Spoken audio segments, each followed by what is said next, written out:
السلام علیکم. جہاں واسی ایک نئے یوٹیوب پروگرام کے ساتھ حاضر ہے. کل کا دن پاکستان تحریک انصاف کے لیے خاصا اہم دن ہے. ایک تو عمر ایوب اور دیگر پاکستان تحریک انصاف کی وہ قیادت جن کی طرف سے 9 مئی میں جو ان کے خلاف فیصلے آئے ہیں، ان فیصلوں کے خلاف جو لاہور ہائی کورٹ میں اپیلیں فائل کی ہوئی ہیں، اس کے اوپر کل ایک اہم ڈیولپمنٹ ہونے کا امکان ہے. گو کہ کچھ اعتراضات بھی لاہور ہائی کورٹ کی طرف سے عائد کیے گئے ہیں. اس پہ عدالت کو مطمئن کرنا یہ سوال خاصا اہم ہے، اور ان سوالات پہ مطمئن کیے بغیر پاکستان تحریک انصاف کو ریلیف نہیں مل سکے گا. وہ سوالات یا اعتراضات جو لاہور ہائی کورٹ نے ایک آرڈر میں فیصلے میں اٹھائی ہیں وہ کیا ہیں، اس پہ بات کریں گے. دوسرا ہمارا موضوع یہ ہوگا کہ کل ایک اور فیصلہ پاکستان تحریک انصاف کے خلاف آ رہا ہے انسداد دہشت گردی کی عدالت کی طرف سے، اور یہ بھی کور کمانڈر ہاؤس لاہور کے قریب جو پرتشدد احتجاج اور اس میں پولیس وہیکلز کو جو آگ لگائی گئی، اس پہ فیصلہ محفوظ ہے جو کل سنایا جائے گا. اور تیسرا موضوع اس ویڈیو کا ہوگا کہ ضمنی الیکشن میں پاکستان تحریک انصاف بائیک آؤٹ کی طرف کیوں جا رہی ہے. تفصیلات میں جانے سے پہلے ایک آپ سے ریکویسٹ ضرور ہوگی کہ چینل کو سبسکرائب کر لیں تاکہ نئی آنے والی ویڈیو یا اپڈیٹ آپ کو بر وقت مل سکے. یہ جو اگست کا مہینہ ہے یہ خاصا اہم ہے پاکستان تحریک انصاف کے لیے، بالخصوص جو 9 مئی کے کیسز میں انسداد دہشت گردی کی عدالتوں کی طرف سے جو فیصلے سنائے جا رہے ہیں. ان فیصلوں کے اوپر پاکستان تحریک انصاف بہت زیادہ تنقید بھی کر رہی ہے اور تحفظات کا اظہار بھی کر رہی ہے. جواز یہ پیش کیا جا رہا ہے کہ پاکستان تحریک انصاف کے وہ رہنما جو موقع پہ موجود نہیں تھے ان کو نومینیٹ کیا گیا، اور ایک جو منصوبہ جو پولیس کی طرف سے جو بیان دے کر ثابت کیا جا رہا ہے، یا اس پہ جو جس طرح سے پریزنٹ کیا جا رہا ہے، اس پورے معاملے کے صرف ایک ہی وجہ ہے، اور وہ وجہ یہ ہے کہ پاکستان تحریک انصاف کو دبانے کی ایک کوشش کی جا رہی ہے. اور اپوزیشن چاہے وہ قومی اسمبلی میں ہو، چاہے وہ سینٹ میں ہو، چاہے وہ پنجاب اسمبلی میں ہو، اس کو دبایا جا رہا ہے. وہیں پہ یہ بات بھی درست ہے کہ پاکستان کی سیاسی تاریخ میں 9 مئی جیسا واقعہ کبھی رونما نہیں ہوا، اور یہ دلائل سپریم کورٹ میں 9 مئی ملٹری کورٹس کیس میں وفاقی حکومت کی طرف سے بھی یہی موقف تھا، اور اس میں ان کی طرف سے یہ کہا گیا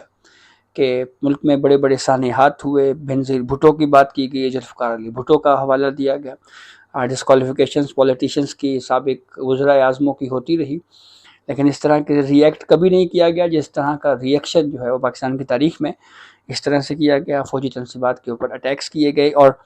ایک محدود وقت میں جو پورے ملک کی فوجی تنصیبات کے اوپر اٹیکس کیے گئے ہیں، ایک ٹائم ڈیوریشن ہے، اور اس سے یہ لگتا ہے بظاہر کہ یہ ایک منصوبہ ہے اور ایک پلاننگ کے تحت یہ بات کی جاتی رہی ہے. یہ موقف ہو گیا حکومت کا. اس سے پہلے پی ٹی آئی کا اعتراض وہ آپ کو بتایا، لیکن ان دونوں کے موقفوں کے یا آراء کے درمیان ایک موقف یا ایک رائے اور بھی ہے جو ہمیں آئی ایس پی آر کے پریس ریلیزز میں بھی جس کی جھلک نظر آئی جی کہ فیض حمید جو سابق D G I S I ہیں وہ اس وقت تحویل میں ہیں، اور ان کے حوالے سے یہ کہا جاتا رہا جی کہ وہ آفٹر ریٹائرمنٹ جو ہے کچھ پولیٹیکل ایکٹیویٹیز میں انوالوڈ رہے، اور اس معاملے پہ ایک پریس ریلیز بھی جاری کی گئی تھی آئی ایس پی آر کی طرف سے. اس میں بھی کچھ اس طرح کا اظہار کیا گیا تھا، لیکن اس حوالے سے ابھی تک ہم مکمل طور پہ بلائنڈ ہیں کہ کیا انویسٹیگیشن ہوئی، کیا ہو کہ اس معاملے پہ سزا ہو گئی نہیں ہوئی. فیض حمید کے حوالے سے جو ٹرائل تھا اس کا کیا ہوا، کس سٹیج کے اوپر ہے، ابھی تک اس حوالے سے کوئی بھی اپڈیٹ جو ہے وہ اس کے بعد آئی ایس پی آر کے ذریعے جو ہے وہ نہیں فراہم کی گئی.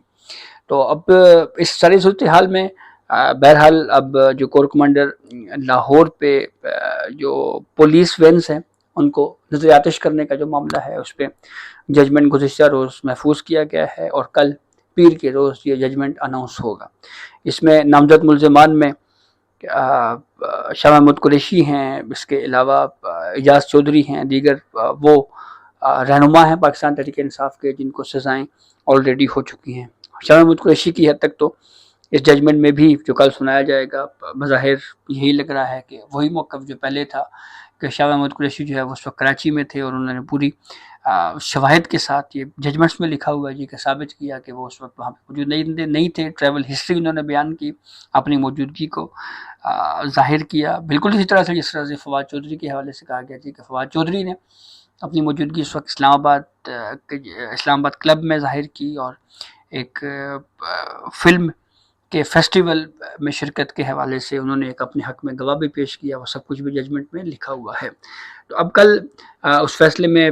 مزید ممکنہ طور پہ سزائیں جو ہیں وہ کل سنائی جائیں گی۔ یہ شادمان تھانہ ہے، وہاں پہ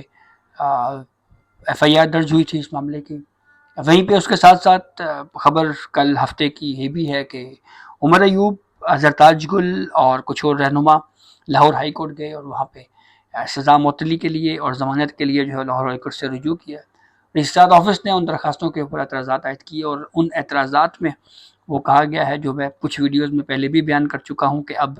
جب ایک ملزم سزا یافتہ ہو جائے تو جب تک وہ سزا کے بعد سرنڈر نہ کرے اس وقت تک وہ اپیل کا حق نہیں رکھتا۔ تو یہی کچھ اعتراضات جو ہیں وہ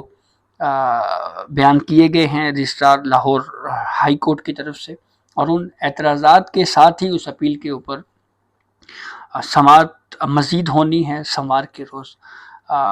لاہور ہائی کورٹ میں۔ یعنی کل کا دن خاصا اہم ہے، جہاں پہ ایک طرف 9 مئی کے کیسز میں کور کمانڈر لاہور کے اطراف میں جو جلاؤ گرا ہوا اس پہ ججمنٹ سنایا جانا ہے، یہ ایک اہم ایونٹ ہے، اور دوسرا اہم ایونٹ جو ہے وہ لاہور ہائی کورٹ میں جو فیصلہ ہے وہ کیس پروسیڈ ہوگا کہ کیا غیر موجودگی میں بھی، یعنی عمر ایوب ہو گئے، زرتاج گل ہو گئے، یہ رہنما جو ہیں یہ اگر نہ بھی آئیں تو ان کی غیر موجودگی میں بھی کیا ان کی اپیلوں کو انٹرٹین کیا جا سکتا ہے یا نہیں کیا جا سکتا۔ دوسری صورتحال یہ بھی ہو سکتی ہے، ایسے میں فرض کر رہا ہوں، یہ تو بہرحال کورٹ نے ہی طے کرنا ہے، کہ عدالت ان کو یہ رعایت دے دے کہ اچھا ٹھیک ہے جی آپ یہاں پہ آئیں اور پھر آپ خود پیش ہوں یہاں پہ، اور پھر اگر ضمانت مل جاتی ہے تو پھر ٹھیک ہے وہ معاملہ آگے چلے گا۔ تو یہ چیزیں بہرحال کورٹ پہ ہی ڈیپینڈ کرتی ہیں، عدالت کس طرح سے اس ایشو کو ریگولیٹ کرتی ہے۔ اصول بہرحال یہی ہے جی کہ جب تک کوئی شخص سزا یافتہ ہو جائے جب وہ، تو پھر اس کے بعد جب تک وہ سرنڈر نہ کرے اس وقت تک اپیل کا حق وہ نہیں رکھتا۔ اس حوالے سے ماضی میں بہت زیادہ ڈسکشنز جو ہیں مختلف کیسز میں ہو چکی ہے۔ ضمنی الیکشن کے حوالے سے بڑی ڈسکشن چل رہی ہے۔ پاکستان تحریک انصاف کے اس معاملے میں تقسیم کا شکار ہے۔ پی ٹی آئی کی قیادت جو اس وقت باہر ہے، اس کا یہ موقف ہے کہ ہم نے اگر بائی الیکشن ہوتے ہیں تو ہمیں بائی الیکشن میں جانا چاہیے، اسے بائیک آؤٹ نہیں کرنا چاہیے، بائیک آؤٹ کی سیاست سے ہمیں ہمیشہ نقصان ہوا ہے۔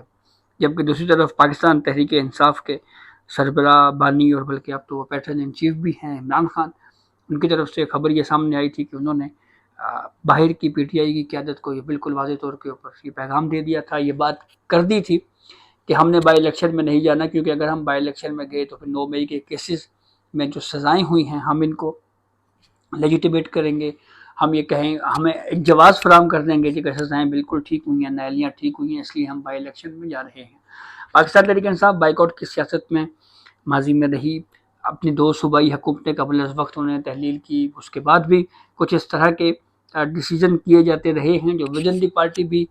اس پہ کریٹیسزم ہوا، اور اس کے ساتھ ساتھ یہ بات بھی کی جاتی رہی کہ اس سے سیاسی طور کے اوپر پاکستان تحریک انصاف کو نقصان ہوا، لیکن اس کے باوجود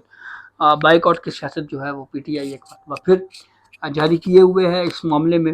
کیا یہ کنٹینیوسلی یہ موقف پی ٹی آئی کا رہتا ہے یا اس پہ یوٹرن لیتی ہے، یہ بہرحال دیکھنے والی بات ہوگی۔ لیکن